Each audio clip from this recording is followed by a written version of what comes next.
అందరికీ నమస్తే. Welcome back to our channel. ఈ రోజు మనతో గెస్ట్ గా ఉన్నారు TDP senior leader Kancharla Vijay Bhaskar గారు. సార్ నమస్తే సార్. నమస్కారం సార్. వర్షాకాల సమావేశాలు అనేవి మొదలైపోయాయి ఈ రోజు నుంచి ఆంధ్రప్రదేశ్ లో. మరి దానికి జగన్మోహన్ రెడ్డి గారు హాజరవుతారా లేదా? ఎందుకంటే కొన్ని నెలలుగా చూస్తున్నాం మెగా డిఎస్సి పైన ఏవైతే రచ్చలు కానీ లేదంటే ఇలాంటి ఫైటింగ్స్ కానీ ఇలాంటివి చాలానే జరుగుతున్నాయి. మరి నారా లోకేష్ గారు కూడా డైరెక్ట్ సవాల్ విసరడం జరిగింది. మీరు ఎక్కడికి రమ్మంటే అక్కడికి వచ్చి నేను మాట్లాడతాను మెగా డిఎస్సి గురించి. మరి అది జగన్మోహన్ రెడ్డి వచ్చినా ఇంకా ఆ పార్టీ నుంచి ఎవరు వచ్చినా సరే నేను రెడీ అని చెప్పి నారా లోకేష్ గారు అయితే చెప్పడం జరిగింది. మరి అంటే వాళ్ళు ఎలాగా బయటికి రారు అనే విషయం అందరికీ తెలిసిందే ఆంధ్రప్రదేశ్లో. మరి కనీసం అసెంబ్లీకి అయినా వచ్చి మెగా డిఎస్సి గురించి జగన్మోహన్ రెడ్డి మాట్లాడతారా లేదా? ఇప్పుడు 2 సంవత్సరాల 2 నెలలు అయిపోయింది. శాసనసభ సమావేశాలు అనేక సార్లు జరిగాయి, రాలేదు కదా. పైగా సంతకాలు పెట్టడానికి కూడా రాదు కదా సరిగా.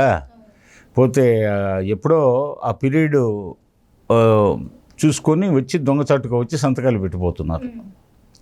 మరి ఆ పరిస్థితుల్లో లోకేష్ బాబు గారు మీరు చెప్పారు, లోకేష్ బాబు గారు సవాల్ విసిరారు. మీరు బయట చేరి రచ్చలు రావిళ్ళు చేయడం కాదు, నేను మీతో డిబేట్ సిద్ధం, మీకు సందేహాలు ఉన్నాయి, అనుమానాలు ఉన్నాయి అన్నారు కదా. సరే మీ సందేహాలు నేను నివృత్తి చేస్తాను, పోతే మీరు సిద్ధమా అని అడిగాడు. 1-2-3 సార్లు అడిగాడు. ఆయన జగన్మోహన్ రెడ్డి నుంచి సమాధానం లేదు. జగన్మోహన్ రెడ్డి సవాలు విసిరితే జగన్మోహన్ రెడ్డి నుంచి సమాధానం లేదు. ఆయన భృత్యుడు పేరుని నాని, ఆ పేరుని నాని నీకు జగన్మోహన్ రెడ్డి కావాలన్నా జగన్మోహన్ రెడ్డి స్థాయి ఏంది, నీ స్థాయి ఏంది అంటాడు. జగన్మోహన్ రెడ్డి లోకేష్ బాబు కంటే స్థాయి ఉందా? అంటే లోకేష్ బాబు గారు స్టాన్ఫర్డ్ యూనివర్సిటీ విద్యార్థి, అది చాలా క్వాలిఫికేషను. ప్రపంచ బ్యాంకులో పనిచేసిన ఉద్యోగి, అది చాలదా నీకు?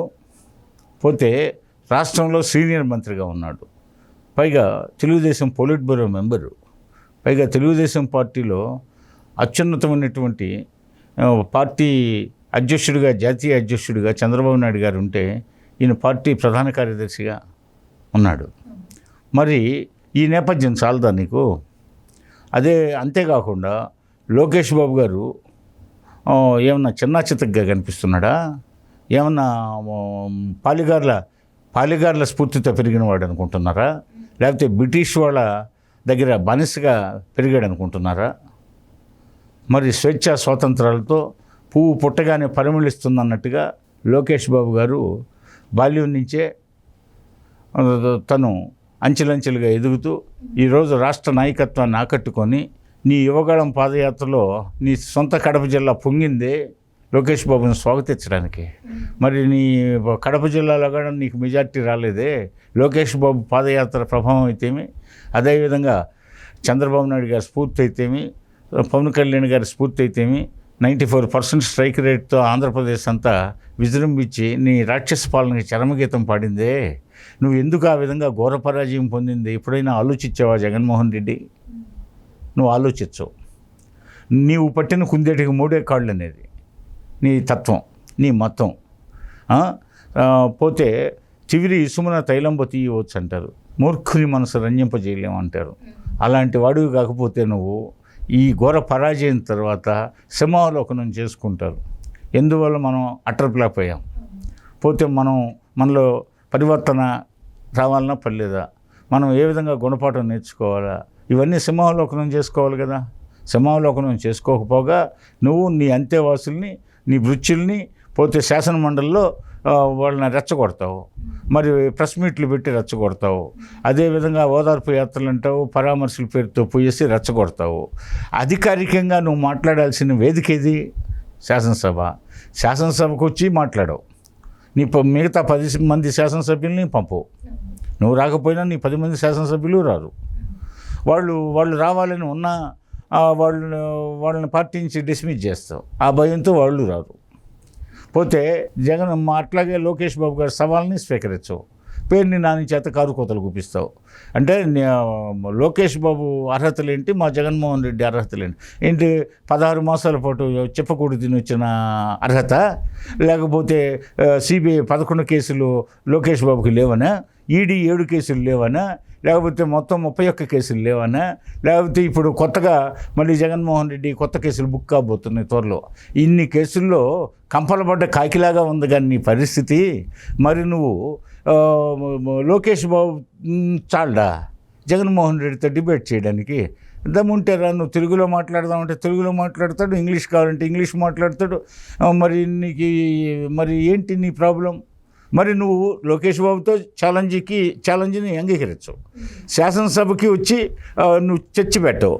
అంటే పళ్ళే లేని కాకి పళ్ళ లెక్క కావాలన్నారంటే వెనక. అంటే ఇది అసలు వాస్తవం అయితే కదా, ఏదో వివాదం సృష్టించాలా, కాకి పళ్ళ లెక్క తేలాల్సిందే అని పట్టుబట్టాడంటే ఒక మూర్ఖుడు వెనకటికి. ఆ విధంగా జగన్మోహన్ రెడ్డి కాకి పళ్ళ లెక్క తేల్చమన్నట్టుగా ఉంది. కాకి పళ్ళు ఉండవు, లెక్క తేల్చడానికి ఏముంది? డిఎస్సిలో తప్పులు లేవు అని సాక్షాత్తు ఉన్నత న్యాయస్థానం చెప్పింది. మా సమయాన్ని వృధా చేయొద్దు, మా కోర్టు సమయాన్ని. పోతే మీరు రాజకీయ ప్రేరేపిత పిటిషన్ ఇదండి అదిలో డిస్మిస్ చేసింది. పైగా ఎంతో పారదర్శకంగా జరిగిందని చెప్పి ప్రభుత్వానికి కితాబు ఇచ్చింది.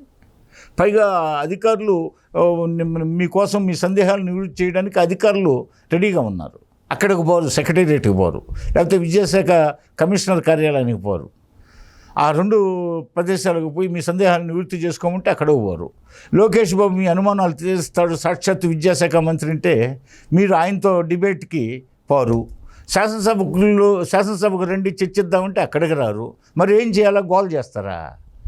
అంటే మీ దాంట్లో పసలేదు కాబట్టి మీరేమో లోకేష్ బాబుతో డిబేట్కి వెనుకంజ వేస్తారు. మీలో పసలేదు కాబట్టి శాసనసభకు హాజరు గారు. మీలో సత్యం లేదు కాబట్టి అధికారుల దగ్గరికి పోవడానికి మొహం చెల్లదు. మరి బయట చేరేసి కారుకోతలకు వస్తా ప్రజల్ని నమ్మించడానికి ప్రయత్నం చేస్తారా? ప్రజల్లో సమాజంలో ఒక అయోమయాన్ని, గందరగోళం వాతావరణాన్ని సృష్టించడానికి ప్రయత్నిస్తారా? మరి ఏంటి మీ ఆలోచన? మీరు ఈ విధంగా సమాజంలో యాంటీ సోషల్ ఎలిమెంట్స్గా మిమ్మల్ని భావించాలా లేదా? సంఘ విద్రోహ శక్తులు కాకపోతే ప్రశాంతంగా 1 year బ్యాక్ జరిగినటువంటి ఈ ఎగ్జామ్స్, నియామకాలని మీరు ఈరోజు క్వశ్చన్ చేస్తారా? పైగా ఉన్నత న్యాయస్థానం అంతా పారదర్శకంగా జరిగిందని కితాబు ఇచ్చిన తర్వాత మీరు ఈ ఉద్యమాలు, ఈ నిరసన ప్రదర్శనలు అనడం ఏంటి? మీ ఉద్యమాలు సూడో ఉద్యమాలు, కృత్రిమ ఉద్యమాలు. వీటికి జవజీవాలు లేవు. ఈ ఉద్యమం నడవదు, ఎల్లకాలం నడవదు. దీనికి ఫుల్ స్టాప్ పెట్టే రోజు త్వరలో ఉంది. పోతే అదేవిధంగా మీ నాటకాలు చూసి జనం ఏమనుకునేది కానీ మీకు సిగ్గుండదు. కాబట్టి శాసనమండలిలో మీ మందబలాన్ని చూపించే రంకెలేయడం కాకుండా దమ్ముంటే శాసనసభకు రమ్మని మరోసారి సవాల్ విసురుతున్నాం. అదేవిధంగా పోతే మా అధికారులను కలుసుకొని మీరు అధికారుల దగ్గర సందేహాలు నివృత్తి చేసుకోమంటున్నాం, లేకపోతే లోకేష్ బాబు గారితో డిబేట్కి సిద్ధంగామని చెప్తున్నాం. ఏదీ లేకుండా మీ ఇష్టారాజ్యంగా మీరు జీతబత్యాలు తీసుకుంటా శాసనమండలిలో పోతే అన్ని రకాల అలవెన్సులు పొందుతూ సభా సమయాన్ని వృధా చేస్తూ ప్రభుత్వ ఖజానాన్ని గండి కొడతారా? ఆల్రెడీ 5 years ప్రభుత్వ ఖజానాన్ని జుంటి తేనీలాగా జురుగు తాగారే, పటికి బెల్లంలాగా మింగారే. మరి ఏంటి మీ ఆలోచన? కాబట్టి మీరు దమ్ముంటే శాసనసభకు రండి, లేకపోతే లోకేష్ బాబు సవాల్ని స్వీకరించండి, లేకపోతే అధికారుల దగ్గరికి పోయి మీ సందేహాలను నివృత్తి చేసుకోండి. పైగా మీకు సిగ్గుందా? 5 years పీరియడ్లో మీరు రాజ్యం వెళ్ళి మీ హయాంలో ఎప్పుడన్నా డిఎస్సి ప్రక్రియ నెరవేర్చారా? మరి జాబ్ క్యాలెండర్ నెరవేర్చారా? ఏమీ లేకపోగా పోతే పోలవరాన్ని ఎండబెట్టారే, అదేవిధంగా అమరావతిని బూజు పట్టించారే, పోతే విశాఖ స్టీల్ ప్లాంట్ని సిక్ చేశారే, అదేవిధంగా విశాఖ రైల్వే జోన్ని అటకెక్కిచ్చారే. పోతే ఇన్ని రకాలుగా మీరు మడవ తిప్పం పోతే మాట తప్పం అనేవాళ్ళు ఇవేనా మీ యొక్క పద్ధతులు? అని నేను ప్రశ్నిస్తున్నాను. వీటికి జవాబు చెప్పకుండా మీరు ఎందుకు వీటికి జవాబు చెప్పరు? మద్యపానం నిషేధిస్తామని దానికి జవాబు చెప్పరు ఏంటి? పోలవరం మీ హయాంలో ఎంత % కదిలింది? భోగాపురం ఎయిర్పోర్ట్ ఎంత % కదిలింది? ఏమీ లేకుండా మీరు ఎందుకు పనిచేసే ప్రభుత్వాన్ని ఆటంకపరుస్తారు? అంటే మీరు రాక్షసులు కదా ఈ విధంగా ఆటంకపరిచేది? మీరు రాక్షసులా కాదా? కాబట్టి ప్రజానీకం మీరు ఎలాగో ఒప్పుకోరు. మీ పిచ్చికి అంతే లేదు. పోతే మొత్తం మెంటల్ హాస్పిటల్లో జాయిన్ చేయాలా, లేకపోతే దురహంకారంతో దుర్నీతితో నిరంకుశులుగా వ్యవహరిస్తాము, మేము గుణపాఠం నేర్చుకోము, మా వైఖరి మార్చుకోము, మా వైఖరిగా ప్రజలు మొత్తం ఇతర పార్టీలు లొంగి రావాల్సిందే, మా వైఖరిలో ఎలాంటి మార్పు లేదు, మీరే తలొగ్గాల్సిందంటే ఇక్కడ ఎవరు గాజులు దొడుక్కొని లేరు. కాబట్టి మీ ఆటలు సాగవు ఈ కూటమి ప్రభుత్వం ముందని చెప్పి మేము హెచ్చరిస్తున్నాం. అయితే సార్ జగన్మోహన్ రెడ్డి గారు ఈ మెగా డిఎస్సి అనేది జరిగి ఆల్మోస్ట్ ఒక సంవత్సరం అయిపోయి ఉంటుంది. మరి ఈ సంవత్సరం అంతా ఈయన బయటికి రాంది సడన్ గా ఇప్పుడే వచ్చి ఇందులో పేపర్ లీకేజ్ అయింది అంటున్నాడు. ఒక సైడ్ ఏమో అవకతవకలు అయినాయి అంటున్నారు, ఇంకొకసారి ఏదో అంటున్నారు, ఇంకొకసారి అంటే కులానికి ఇచ్చేసారు జాబ్లు అంటున్నారు, ఇంకొకసారి డబ్బులు పెట్టి కొనుక్కున్నారు అంటున్నారు. అంటే ఏంటంటారు మరి 9 నెలలు జగన్మోహన్ రెడ్డి గారు ఎందుకు బయటికి అర్థమైంది మీ పాయింట్. విషయం ఏంటంటే అది గ్రూప్ 1 పరీక్షల్లో 165 ఉద్యోగాలు నోటిఫికేషన్. అవి పూర్తిగా అది వివాదంగానే ఉంది. గ్రూప్ 1 పరీక్షల నిర్వహణ దగ్గర నుంచి ఫలితాల వరకు 3 సార్లు వాల్యుయేషన్ చేశారు. ఎక్కడైనా భారతదేశ చరిత్రలో 3 సార్లు వాల్యుయేషన్ చేశారా? ఒక్కసారి జరుగుతుంది. ఏమన్నా ఆరోపణలు వస్తే మళ్ళీ ఫ్రెష్గా పెడతారు. మొన్న నీట్ పెట్టినట్టు ఏదో పేపర్ లీకేజ్ అన్నారు, మళ్ళీ వెంటనే పరీక్ష ఫ్రెష్గా పెట్టారు, చక్కగా నిర్వహించారు. అయినా కూడా ధర్మేంద్ర ప్రధాన్ గారికి సంబంధం లేకపోయినా, అది ఎక్కడ ఏం జరిగిందో తెలియకపోయినా కానీ ధర్మేంద్ర ప్రధాన్ గారు నైతిక బాధ్యత వహిస్తూ రాజీనామా చేశారు. మరి మీరు గ్రూప్ 1 పరీక్షల పేపర్లు ఎక్కడ దిద్దాలా? సర్వీస్ కమిషన్ ఆఫీస్లో పరీక్షా పేపర్లు దిద్దాలి. మరి మీరు ఎక్కడ దిద్దిచ్చారు? హాయిలాండ్లో దిద్దిచ్చారు. హాయిలాండ్లో హాయిగా మీరు కూర్చొని మీకు సంబంధించిన అస్మదీయులు తస్మదీయులని 2 రకాలుగా ఎంపిక చేసుకొని మీ ఆశ్రితులకి అదేవిధంగా మీరు వాటిని డబ్బులకి అమ్మేస్తారా? ఒక్కొక్క గ్రూప్ 1 ఇది ఆర్డీఓ పోస్టుకి ఇన్ని కోట్లు, డిఎస్పి పోస్టుకి ఇన్ని కోట్లు, పోతే జిల్లా పంచాయతీ ఆఫీసర్కి ఇన్ని లక్షలు, జిల్లా కోఆపరేటివ్ ఆఫీసర్కి ఇన్ని లక్షలు, పోతే జిల్లా ఎండోమెంట్స్ కమిషనర్కి ఇన్ని పోస్టులు అని చెప్పేసి అమ్మకం పెడతారా? సిట్ స్పెషల్ ఇన్వెస్టిగేషన్ టీమ్ని డీజీ స్థాయి అధికారిని నియమిస్తే ఆయన మొన్న కోర్టుకి సమర్పించాడు. ఆ నివేదికలో ఎన్ని అంశాలు బయటపడ్డాయి. వైట్నర్స్ చేత ఎన్నిసార్లు దిద్దిచ్చి మరి ఇదే విధంగా ఎన్ని రకాల ఇంకు పెన్నులు మార్చారు. పోతే మీ దగ్గర అక్కడ హైలాండ్లో పనిచేసే ఆ క్వార్టర్స్లో పనిచేసే అక్కడ పని మనుషుల చేత మీరు ఇవన్నీ పేపర్స్ అంతా మూల్యాంకనం చేయిస్తారా? మరి ఇవన్నీ సిట్ నివేదిక అందించబోతున్న తరుణంలో ముహూర్తం దగ్గర పడింది, ఇక చావు తప్పదు, ఇక మనకి జైలు కూడు తప్పదనుకొని ఈ డిఎస్సి లేవదీశారు. అసలు అంతరార్థం అది.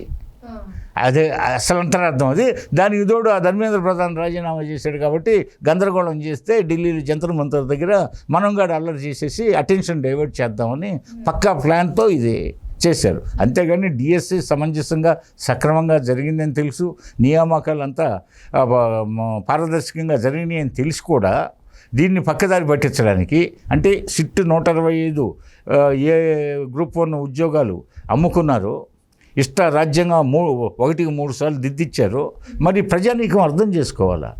మరి ఎక్కడన్నా ప్రపంచ చరిత్రలో భారతదేశ చరిత్రలో 3 సార్లు ఏ రాష్ట్రంలో అయినా దిద్దిచ్చి ఈ విధంగా గోల్మాల్ జరిగిందా? అధికారం అంటే వాళ్ళకి మన ఇష్టారాజ్యం. మన ఇష్టం వచ్చినట్టు చేసుకోవడం అనుకుంటారు. రాజ్యాంగానికి లోబడి పరిపాలన సాగించాలా, చట్టానికి లోబడి పరిపాలన సాగించాలా. ఈ విషయాలు విస్మరించి పోతే ఈ విషయాలని విస్మరించడం కాదు, ఈ విషయాలని ధిక్కరించి భారత రాజ్యాంగం మీద వాళ్ళకి విశ్వాసం ఉంటే కదా. విశ్వాసం లేదు. నేను అంబేద్కర్ ఇంత పెద్ద బొమ్మ పెట్టానంటాడు. అంబేద్కర్ బొమ్మ పెట్టడం కాదు, అంబేద్కర్ ఆశయాలను నువ్వు కొనసాగిస్తున్నావా లేదని మేము ప్రశ్నిస్తున్నాం. అంబేద్కర్ విగ్రహాన్ని పెట్టి చంకలెగరేసి ఎవరిని నువ్వు నమ్మించి మోసం చేయాలనుకుంటున్నావు? అంబేద్కర్ ఆశయాల ప్రకారం భారత రాజ్యాంగాన్ని నువ్వు కట్టుబడి పనిచేసావా? నీ పరిపాలన సాగిందా? నీ పరిపాలన సాగల. కాబట్టి నువ్వు అనర్హుడివి, రాజకీయాల నుంచి నిష్క్రమించే సమయం వచ్చేసింది. చుట్టూ అనేక రకాల కేసులు ముసురుకుంటున్నాయి. నువ్వు అటెన్షన్లో డైవర్ట్ చేస్తావు, అందరినీ అటెన్షన్ డైవర్ట్ చేయడానికని అందరి మీద నిందలేస్తావు. నీ బ్రతుకే ఒక నిందలేసే బ్రతుకు, నీ బ్రతుకు ఒక అబద్ధాల బ్రతుకు. పోతే ఈ బొత్స సత్యనారాయణ అనేవాడు పోతే ఆయన వృద్ధనారి ప్రతివతలాగా సొల్లు కబుర్లు చెప్తాడు. పోతే శాసనమండలిలో ఆయన ఏదో లేవదీశాడంట. ఈరోజు గావు కేకలు మిగతా వాళ్ళంతా. పోతే ఆయన హయాంలో వోక్స్ వ్యాగన్ కుంభకోణం ఏంటి? ఆయన విద్యాశాఖ మంత్రిగా వెలగబెట్టాడే. మరి ఆయన హయాంలో బదిలీల విషయంలో ఎన్ని కోట్లు రసం పిండాడు అభ్యర్థుల దగ్గర నుంచి. మరి ఆ డబ్బుతో మొన్న ఎలక్షన్లో కంటెస్ట్ చేసి ఆయన ఒక చోట ఆయన భార్య ఒక చోట కంటెస్ట్ చేసి ఈ డబ్బు అంతా దానికి వినియోగించారని నీ మీద గొప్ప ఆరోపణలు లేవా? ప్రచారం జరగట్లేదా? మరి మీకు సిగ్గు ఎగ్గు లేకుండా లేని కాకిపళ్ళ లెక్కని తేల్చాల్సిందని చెప్పేసి డిఎస్సీలో ఏ అక్రమాలు అన్యాయాలు జరగకపోయినా ఉన్నత న్యాయస్థానం కితాబు ఇచ్చినా ప్రశంసించినా మీకు ఇంకా నిస్సిగ్గుగా ఈ నిరసన ప్రదర్శనలు జరిపి మీరు చేసిన మీ హయాంలో జరిగిన 125 గ్రూప్ 1 ఉద్యోగాలని మసకబారించడానికి మీ అక్రమాలని దాచడానికి మరి ఈ డిఎస్సి ఉద్యోగాల్లో అక్రమాలు జరిగాయని మీరు మొగుడిని కొట్టి మొగసాలకు ఎక్కినట్టు ఉందా లేదని మేము ప్రశ్నిస్తున్నాం. అయితే సార్ అంటే జగన్మోహన్ రెడ్డి గారు ఇప్పుడు ఏవైతే నిరసనలు చేపిస్తున్నారో వైసీపీ ఎవరైతే కార్యకర్తలు ఉన్నారో వాళ్ళు జెన్జీ అని ఒక పేరుని అడ్డు పెట్టుకున్నారు. కానీ ఆ నిరసన చేసే వాళ్ళని చూస్తే మాత్రం ఒక్కొక్కరు 75 సంవత్సరాలు 85 సంవత్సరాలు ఉన్న వాళ్ళు కూడా ఉన్నారు. కొంతమంది ఏమో బీహార్ వాళ్ళు ఉండడం జరిగింది. అంటే కనీసం జెన్జీ అనే దానికి అర్థం కూడా తెలియకుండా వాళ్ళు ఏం నిరసన చేస్తున్నారు అంటారు? ఇప్పుడు ఇది సజీవమైనటువంటి ఉద్యమం కాదు. సజీవమైన ఉద్యమం అంటే ప్రజలు తమంతా తాము ప్రేరేపితులై రోడ్ల మీదకి వస్తే అది సజీవ ఉద్యమం అవుతుంది. ఇది నిర్జీవ ఉద్యమమే. ఇదంతా నలుగురిని బతిమలాడుకొని లేకపోతే నలుగురికి తాయిలాలు ఇచ్చి నలుగురికి తాపిచ్చి తినిపించి ఒక్కరికి 1500 ఇచ్చి అంటే రోజుకి బిర్యానీ పెట్టిస్తున్నారంట అక్కడ వచ్చి కూర్చొని అరవడానికి. మరి మీ మాటల్లోనే చెప్తున్నారు కదా, బిర్యానీలు ఇచ్చారు, బీర్లు ఇచ్చారు, పోతే లిక్కర్ ఇచ్చారు, పోతే కూలి డబ్బులు ఇచ్చారు, మరి ట్రాన్స్పోర్ట్ చేశారు అని మీరే చెప్తున్నారు కదా. మరి ఈ ఉద్యమం ఎంతకాలం నిలుస్తుంది? ఇది నిర్జీవ ఉద్యమా సజీవ ఉద్యమా? కాబట్టి ఇది నిర్జీవ ఉద్యమం, ఇది జీవోత్సవం లాంటి ఉద్యమం. కాబట్టి ప్రజల నుంచి ప్రేరేపితమైనటువంటి స్వయంగా ప్రేరేపితమైనటువంటి ఉద్యమాలు అయితే సజీవంగా ఇప్పుడు 4 కాలాల పాటు ఉద్యమం నిలుస్తుంది. వాటిని అందులో సత్యం ఉంటేనే కదా వాళ్ళు చేసేది. సత్యం లేనప్పుడు ఈ అసత్య ఉద్యమాలని పోతే ఇప్పుడు వాళ్ళు చేసేది నిరుద్యోగ యువతకి అన్యాయం జరిగిందని. అన్యాయం జరిగితే వాళ్ళు కోర్టుకు రావాలి కదా. మమ్మల్ని అడగలేదే, సంవత్సరం అయిపోయిందే, మీరేంటి ఎందుకు మీది రాజకీయ ప్రేరేపిత చర్య అని చెప్పేసి పిటిషన్ డిస్మిస్ చేసిందంటే వాళ్ళు కోర్టు డైరెక్షన్ కూడా ఉల్లంఘించినట్టే కదా. ఇప్పుడు దీనికి మనం అంతా నిమిత్త మాత్రం. కోర్టులే సుమోటోగా తీసుకొని ఈ ఉద్యమాలను నిలుపుదల చేయమని కోర్టులు ఉత్తర్వులు ఇవ్వాల్సిన బాధ్యత ఉంది. న్యాయమూర్తులు ప్రజాస్వామ్యాన్ని కాపాడాలా. ఇది నకిలీ ఉద్యమం కోర్టే వ్యాఖ్యానించింది కదా. రాజకీయ ప్రేరేపిత పిటిషన్ను డిస్మిస్ చేస్తున్నామని మరి ప్రభుత్వానికి కితాబు ఇచ్చింది కదా. మరి ఇప్పుడు రాష్ట్ర ప్రభుత్వ అభివృద్ధి కార్యక్రమాలకి సంక్షేమ కార్యక్రమాలకి ఆటంకం కల్పిస్తూ చక్కటి చర్చలు శాసనమండలిలో శాసనసభలో చేయాలనుకుంటే వాళ్ళు శాసనసభకు ఎగ్గొట్టేసి శాసనమండలిలో మందబలం ఉందని రంకెలేస్తూ మరి శాసనసభ కార్యక్రమాలకు ఆటంకం కల్పిస్తుంటే ఇవన్నీ చూస్తున్న ఉదంత న్యాయస్థానమే ఏ న్యాయస్థానం ఆ విధంగా వ్యాఖ్యానించిందో అదే న్యాయస్థానం జోక్యం చేసుకొని వీళ్ళ ఉద్యమాలని వీటన్నిటిని వెంటనే స్టాప్ చేయమని ఆ న్యాయస్థానాలే తీర్పు ఇవ్వాల్సిన ఆవశ్యకత ఉంది. లేకపోతే దీన్ని కోర్టు ధిక్కరణ చర్యగా తీసుకొని జగన్మోహన్ రెడ్డి ఆయన పరివారాన్ని కఠిన కారాగార శిక్షకు గురి చేయాల్సిన ఆవశ్యకత ఉందని చెప్పేసి నేను ఈ సందర్భంగా చెప్తున్నా. అయితే సార్ అంటే ఫైనల్గా ఏమంటారు, ఇకపై అయినా జగన్మోహన్ రెడ్డి గారు వస్తారా, వచ్చి కనీసం ఈ డిఎస్సి గురించి మాట్లాడతారంట? ఆయన వస్తారని నేను భావించను. రాడు. ఆయన ఒక పిరికి పండ, కోతలకు వస్తాడు, బయట చేరి ఉత్తర కుమారుడు. అతను ఉత్తర కుమారుడు ప్రగల్భాలు అంటారే మహాభారతంలో. ఆయన ఒక ఉత్తర కుమారుడు. ఆయన వల్ల ఏమీ కాదు. ఆయనకి ధన పిశాచి. ఆయన ఒక ధన పిశాచి. డబ్బు ఏ విధంగా దోచుకోవాలా, కేసుల బారి నుంచి ఎలా తప్పించుకోవాలా, ఈ 2 సూత్రాలే ఆయనకి ప్రధానం. కాబట్టి డబ్బు దోచుకోవడం, కేసుల నుంచి తప్పించుకోవడం ఆయన పుణ్యకాలం. కాస్త ప్రజాహితం కోరి ఆయన ముఖ్యమంత్రి పదవిని ఆశించడు. ఆయన ముఖ్యమంత్రి పదవి అందుకోసం కావాలి. కాబట్టి అసెంబ్లీ కూర్చి చర్చించే దమ్ము లేదు. ఆయన మనుషుల్ని పంపడు. కాబట్టి ఏంటంటే పలాయనవాదం అయింది. కాబట్టి ఇదంతా మనం ఉత్తర కుమారులు అంటే వాళ్ళని చాలామందిని చూసాం చరిత్రలో. లేకపోతే వీధుల్లో చేరి రచ్చలు చేయడం ఏంది, పోతే శాసనమండలిలో మందబలం ఉందని వాళ్ళ చేత రచ్చలు చేయించడం ఏంది. వాళ్ళు శాసనమండలి సభ్యులు కదా, వాళ్ళు వచ్చారు కదా. మరి రంకెలేస్తున్నారో లేకపోతే ఇంకేం చేస్తున్నారో పక్కన పెట్టండి. మరి మీరు కూడా అసెంబ్లీకి రావచ్చు కదా, మీరు ఎందుకు రావట్లేదు? కాబట్టి ప్రజానీకం అర్థం చేసుకోవాలా. కోర్టులు వీళ్ళు చేసేటటువంటి రాద్ధాంతాలకి ఏ రాష్ట్ర ప్రభుత్వం ఏ రాజ్యాంగ విలువలు కట్టుబడి రాజ్యాంగపరమైన చట్టబద్ధమైన పరిపాలన అందిస్తుందో ఆ చట్టబద్ధమైన పరిపాలనకు అడుగడుగున ఆటంకాలు కల్పించే ఈ రాక్షస మొక్కల బారి నుంచి ఈ రాష్ట్ర ప్రజలను విముక్తి చేయడానికి, ఈ రాష్ట్రంలో సుపరిపాలన అందించే ప్రభుత్వానికి నైతికంగా నిలబడడానికి కోర్టులు సపోర్ట్ చేయకపోతే ప్రజాస్వామ్యం నవ్వులు పాలవుతుంది. చూసారు కదా, ఇది మన వీడియో. మరిన్ని లేటెస్ట్ అప్డేట్స్ కోసం మా ఛానల్ని సబ్స్క్రైబ్ చేసుకోండి.